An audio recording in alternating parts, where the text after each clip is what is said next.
Okay, real talk. Imagine being so powerful that two of the most dangerous men in the world would literally start wars just to be with you.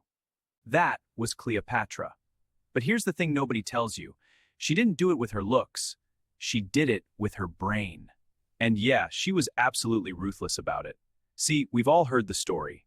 Beautiful Egyptian queen, tragic love affairs, snake bite, the end. But that version? That's the Disney version. The real Cleopatra? Way more complicated, way more calculating.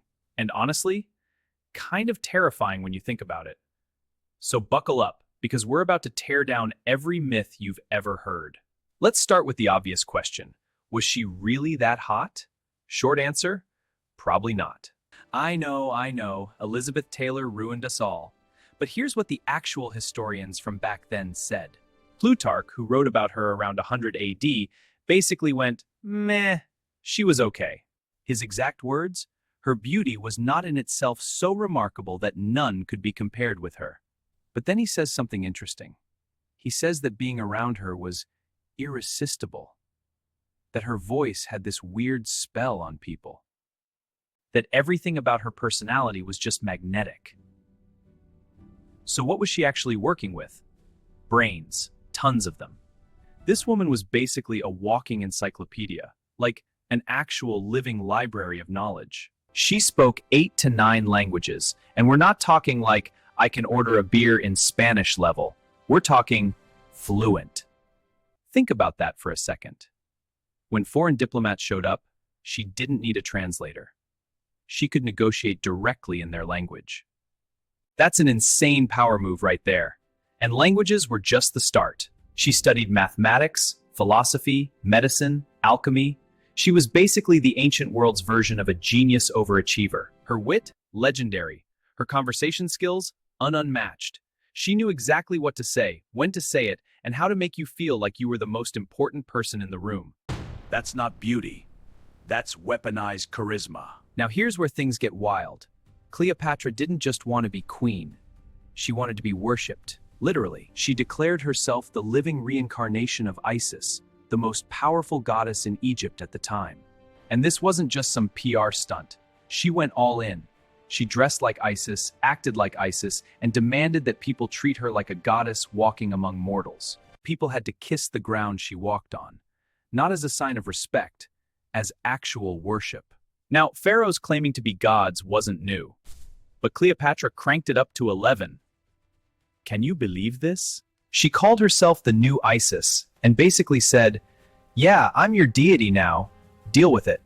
And here's the crazy part. It worked. Plot twist. Cleopatra wasn't Egyptian. Like, at all. She was Greek. Full stop. Her family, the Ptolemies, were descendants of one of Alexander the Great's generals. They'd ruled Egypt for 300 years, but they never bothered to learn Egyptian culture. They just stayed in Alexandria, which was basically ancient Egypt's Little Greece, speaking Greek, eating Greek food, acting Greek. Cleopatra was probably the first in her entire family to actually learn the Egyptian language. That's how disconnected they were. This broke a 300-year pattern of cultural disconnect. So her whole "I'm the goddess Isis" routine? That was pure political genius. Was it egotistical? Absolutely. Was it brilliant? Also absolutely. But back to that image.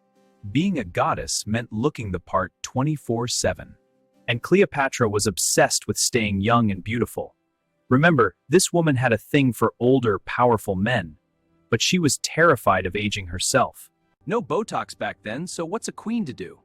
Go absolutely over the top, that's what. Her most famous beauty treatment? Bathing in donkey milk. Legend says she used the milk of 700 donkeys for each bath. Now, 700 is probably an exaggeration. That's a lot of donkeys. But bathing in donkey milk was actually a real thing. It was considered the ultimate anti-aging treatment because of the lactic acid. So yeah, she definitely did it. Just maybe not with an entire donkey army. She also had her own perfume factory by the Dead Sea. She was an expert in alchemy and genuinely believed her custom scents had mind control properties. Was it magic? No. Was it psychological warfare? Absolutely. All right, let's talk about her family. because this is where things get dark. The Ptolemies had a tradition, marrying your siblings to keep power in the family. Yeah, it's gross, but that was the deal. When Cleopatra was just 14, her mom died under mysterious circumstances. Her dad made her co-ruler, and she learned the ropes for 4 years. Then he died, and his will said she had to marry her 10-year-old brother and share the throne. Cleopatra took one look at that arrangement and said, "Nah." From day one, she erased her brother's name from official documents. She made sure only her face was on the coins. She made it crystal clear there was one ruler in Egypt, and it wasn't some kid. Here's where it gets really messed up. Her first brother? Dead. Drowned in the Nile trying to run away from Julius Caesar's army. Her second brother, Ptolemy XIV? She married him for show, then had him murdered so her son with Caesar could be co-ruler instead. The kid was like 15 when she had him killed. Her sister Arsinoe? The two of them escaped together when Cleopatra got kicked off the throne. They had to work as a team to survive.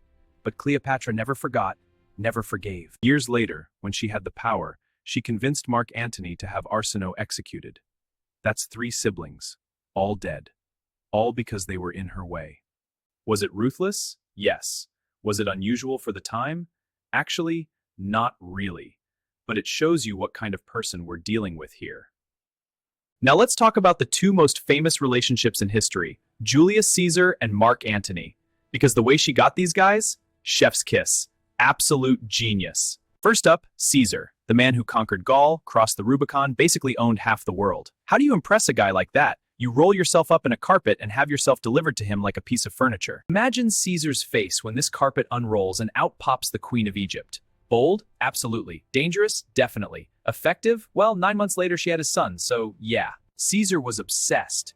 He put a golden statue of her in the Temple of Venus in Rome, right next to an actual goddess. Romans lost their minds over this. Then there's Mark Antony. After Caesar died, Antony became one of the most powerful men in Rome. Her entrance this time? Even better. She sailed to meet him on a ship designed to look like it was carrying the goddess Aphrodite, goddess of love. Antony was supposed to be planning an invasion. He took one look at her and said, "You know what? Invasions can wait." He ditched his military plans and spent the entire winter partying with her in Alexandria. These two threw parties that would put modern celebrities to shame. They started their own drinking club called the Inimitable Livers, which is both amazing and deeply irresponsible when Rome is literally falling apart. At a dinner party, Cleopatra bet Antony she could throw the most expensive dinner in history. So she ordered a cup of vinegar, took off one of her pearl earrings worth the say's money, dropped in the vinegar, let it dissolve, just to win a bet. That's a power move. But here's the thing. While these two were doing this, Rome was at war. People were dying. Octavian was taking out anyone in his path to become emperor, and Cleopatra and Antony were just partying. So, what do you think? Was she a villain, a victim, a genius, a monster? Maybe she was all of them. Maybe that's what made her Cleopatra. Let us know in the comments what you think. And hey, if you learned something today, hit that subscribe button. Thanks for watching.